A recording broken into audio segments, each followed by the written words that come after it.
स्वाहा।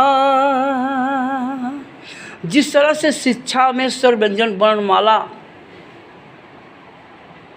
काखा गाघा ABCD 1 2 3 पढ़ना अनिवार्य है, उसी तरह से मूर्ति पूजा करना अनिवार्य है। दुर्गा की मूर्ति हो चाहे रामकृष्ण हनुमान की मूर्ति हो, हर मूर्ति को किसी इंसान ने बनाया है और हर इंसान की शरीर रूपी मूर्ति को स्वयं भगवान ने बनाया। ईश्वर ने, परमपिता परमेश्वर ने हर इंसान की शरीर की रचना किया है और परमपिता परमात्मा आत्मा के रूप में सबकी शरीर में विराजमान है। वो माता भी है, पिता भी है। आत्मा का 2 स्वरूप है। जैसे भगवान शिव की तस्वीर दिखाई जाती है अर्धनारीश्वर।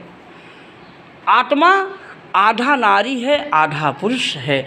आत्मा में कोई जात पात ऊंच नीच का विचार नहीं है। जैसे सूर्य में कोई जात पात ऊंच नीच का विचार नहीं, सूर्य सबको एक समान देखते हैं।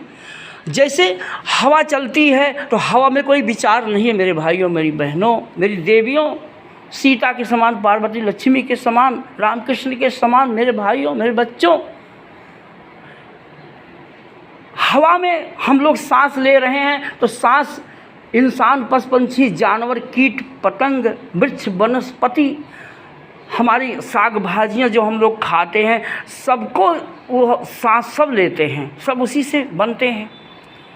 और अग्नि हर जगह है, जल हर जगह फैला हुआ है और धरती हर जगह है, कहाँ नहीं है। सबके कर्मों का फल कौन देता है, कौन देखता है, कौन लिखता है? वो पंच प्रकृति माता ही, जो हवा हर जगह है। ये वायु ही उस फल, वायु के आधार पे ही सबको फल मिलता है। वायु कहाँ नहीं है, बहुत ताकतवर है वायु। धरती से आसमान तक वायु हवा फैली हुई है। इसी लोग कहते हैं पवन पुत्र हनुमान से शंकर सुवन केसरी नंदन,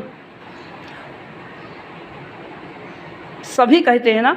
तो सभी वो हनुमान जी पवन के पुत्र थे, शंकर के बेटे थे, शंकर भगवान के, शंकर सुवन केसरी नंदन तेज प्रताप। तो सभी हवा से सभी बने हैं, सबके सांसों से सब बने हैं, सब धरती जल अग्नि हवा आकाश से बने हैं।